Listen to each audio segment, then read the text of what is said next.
Police స్టేషన్లో అంటే arrest చేసింది వాస్తవం కాదా, జైలుకు పంపించింది వాస్తవాలు కాదా అని అడుగుతున్నా.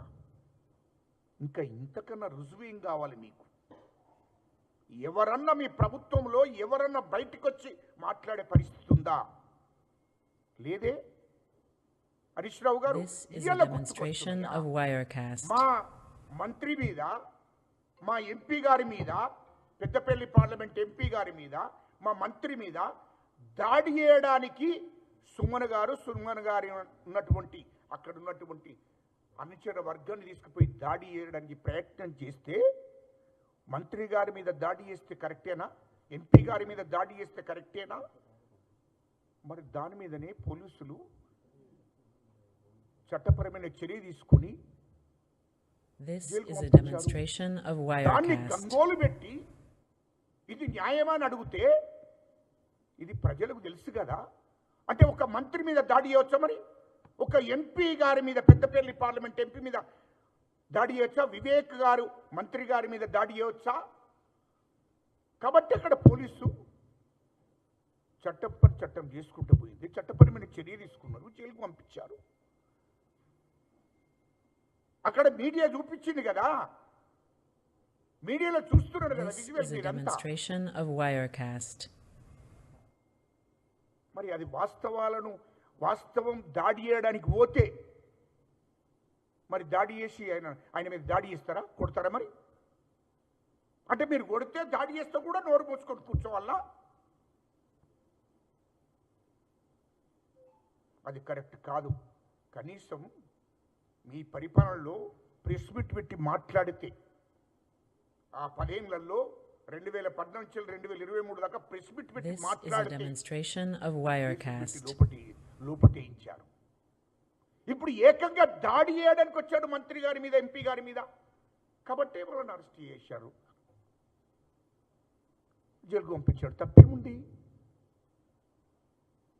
దానికి? హరీష్ రావు గారు దాన్ని భూతద్దంలో పెట్టి చూపించడానికి ప్రయత్నం చేస్తున్నావు. సిగ్గుండాలి అంటున్నా. నువ్వు ప్రజాస్వామ్యం గురించి మాట్లాడుతున్నావా? నువ్వు రాజ్యాంగం గురించి మాట్లాడుతున్నావా? ఆ అర్హత నీ కుటుంబానికి ఉన్నదా? కేసీఆర్ కుటుంబానికి హరీష్ రావుకి ఉందా? మీ సంగతి మొత్తం తెలుసు. నిలువెల్ల విషం మీకుంది. తెలంగాణ ప్రజల మీద మీరు విషం కక్కారో. కేసీఆర్, కేటీఆర్, హరీష్ రావు అనేటోడు తెలంగాణ ప్రజల మీద విషం కక్కారు. కాబట్టి తెలంగాణ ప్రజలు మిమ్మల్ని, మీ పార్టీని, బీఆర్ఎస్ పార్టీని అనేది భూస్థాపితం చేయడం కోసమే తెలంగాణ ప్రజలు సరైన గుణపాఠం చెప్తున్నారు అని చెప్తున్నా. మిమ్మల్ని ఎన్ని గంగోలు పెట్టుకున్నా, మీరు గిచ్చుకున్నా, ఈ రోడ్ల మీద వారి పిచ్చోళ్ళగా మురిగినా తెలంగాణ ప్రజలు పట్టించుకునే పరిస్థితులు లేరు అని చెప్తున్నా. మీకు అయిపోయింది. మీ రజాకార్ల పరిపాలనను మళ్ళొక్కసారి నమ్మరు అని చెప్తున్నా. అది గుర్తుపెట్టుకోవాలి. మా ముఖ్యమంత్రి రేవంత్ రెడ్డి గారు 24 గంటలు తెలంగాణ ప్రజల గురించి ఆలోచిస్తున్నారు. కాబట్టే తెలంగాణ ప్రజలు గుర్తించారు. తెలంగాణ ప్రజల కోసం 18 గంటలు పనిచేస్తున్నాడు. నా తెలంగాణ ప్రజలు బాగుండాలని ఆలోచన చేస్తున్నాడు. ఒక లక్ష్యం కొద్దీ పోతున్నాడు ముందుకు. తెలంగాణ ప్రజల కోసమే ఆయన బతుకుతున్నాడు. అది గుర్తుపెట్టుకోండి. కాబట్టి తెలంగాణ ప్రజలు గమనించారు. ఆనాడు వైఎస్ రాజశేఖర రెడ్డి, ఈనాడు ముఖ్యమంత్రి రేవంత్ రెడ్డి గారే. రేవంత్ రెడ్డి గారు ఈ రాష్ట్ర ప్రజల కోసం పనిచేస్తున్నాడని తెలుసుకున్నారు. కాబట్టి ఓట్లు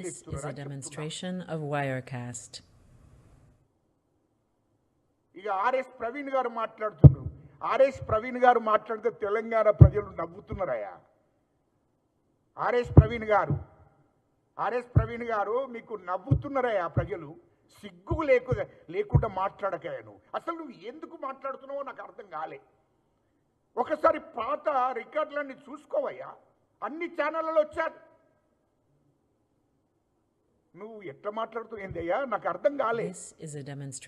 రాజ్యాంగం గురించి నువ్వు కూడా మాట్లాడుతున్నావా?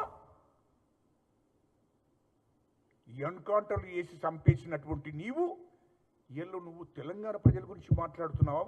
ఆర్ఎస్ ప్రవీణ్ గారు ఎస్సీలను, ఎస్టీలను, బీసీలను నువ్వు ఎస్పీగా ఉన్నప్పుడు ఎన్కౌంటర్లు చేసి చంపినవు, నువ్వు కూడా రాజ్యాంగం గురించి మాట్లాడతావా? సిగ్గుండాల నీకు. నువ్వు ఒక ఐపీఎస్ ఆఫీసర్గా ఉన్నప్పుడు నువ్వేం చేసావో నీకు గుర్తుందనంటున్నా. నువ్వా భారత రాజ్యాంగం గురించి మాట్లాడేది, నువ్వా చట్టాల గురించి మాట్లాడేది. నీ గురించి నాకు తెలియదనుకుంటున్నావా? నా దళిత బిడ్డలను, ఎస్టీ బిడ్డలను అర్ధరాత్రి తీసుకుపోయి నక్సలైట్లకు అన్నం పెడుతున్న పేరు మీద, ఇన్ఫార్మర్ల పేరు మీద, నక్సలైట్లకు సహకరిస్తున్న పేరు మీద నిరుపేద దళితులను, గిరిజనులను, అట్టడుగు వర్గాలను తీసుకుపోయి రాత్రికి రాత్రి ఎన్కౌంటర్లు చేసిన నీవు ఇలా రాజ్యాంగం గురించి మాట్లాడుతున్నావా? నువ్వా మాట్లాడేది? నీ గురించి మాకు తెలియదా? నేను ప్రత్యక్షంగా ఉన్నానయ్యా బాబు. నువ్వు కూడా మాట్లాడితే ఇంకేముందయ్యా భారత రాజ్యాంగం గురించి? This is a demonstration of Wirecast. KCR దొర గురించి నువ్వేం మాట్లాడినవో సోదరులారా, మీరు ఒకవేళ టెలికాస్ట్ చేస్తే దయచేసి ఇదే ఆర్ఎస్ ప్రవీణ్ గారి గురించి గతంలో ఏం మాట్లాడిందో ఒకసారి మీరే సాక్ష్యం, మీ దాంట్లో ఉన్నాయి కదా మీ ఛానళ్ళలో, ఒకసారి బయట పెట్టండి. అది సిగ్గుండాలి. కేసీఆర్ దొర గురించి, కేటీఆర్ దొర గురించి, హరీష్ రావు దొర గురించి నువ్వేం మాట్లాడావయ్యా? ప్రవీణ్ కుమార్ చెప్పు. సిగ్గు లేకుండా భుజాల మీద ఎత్తుకొని నువ్వు కేసీఆర్ దొరకు పాలేరుండవయ్యా, పసలగాయి, మాకు సంబంధంలే. కేసీఆర్ ఇంట్లో బోలుదోము, మేము అడగడం లే నిన్ను. కేసీఆర్ చెప్పులు తుడుచుకుంటుండు, ఆయన కాళ్ళు మొక్కుంటుండు, మాకు అభ్యంతరం లే. కానీ నువ్వు తెలంగాణ ప్రజలను అవమానపరచుకో అంటున్నా. నువ్వు ఏ జాతిలో అయితే పుట్టావో ఆ జాతిని అవమానపరచావు ఎన్నడో. ఏ జాతుల కోసమైతే నువ్వు పనిచేస్తారని నీవు వాగ్దానం చేసి చెప్పావో ఆ ప్రజలందరినీ, ఆ దళితులను, అణగారిన కులను అవమానపరిచావు అంటున్నా. ఆనాడే భారత బాబాసాహెబ్ అంబేద్కర్ రాసిన రాజ్యాంగాన్ని అవమానపరిచావు అంటున్నా. నువ్వు ఇలా భారత రాజ్యాంగం గురించి, చట్టాల గురించి నువ్వా చెప్పేది? సిగ్గుండాలని నువ్వు మాట్లాడుతున్నావా? ఆ రోజు దొర గురించి ఏం మాట్లాడినవారు? నువ్వు నీ పదవికి, నీ యొక్క ఏది ఐపీఎస్ ఆఫీసర్గా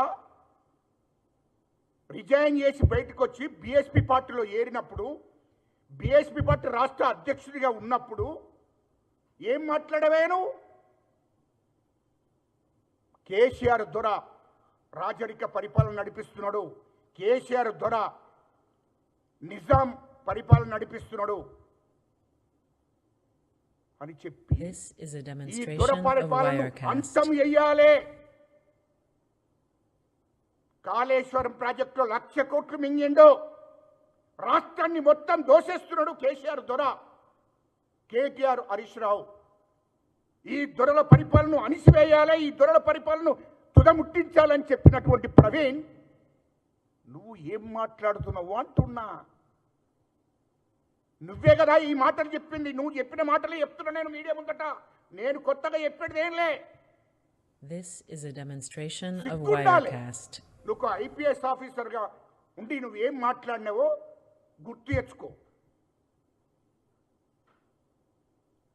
నువ్వు రిజైన్ చేసి, ఒక ఐపీఎస్ ఆఫీసర్గా నువ్వు రిజైన్ చేసి బయటకు వచ్చి తెలంగాణ ప్రజలను, దళితులను, గిరిజనులను, ఇక్కడ ఉన్నటువంటి అణగారిన కులాలను ఏ విధంగా నమ్మించావో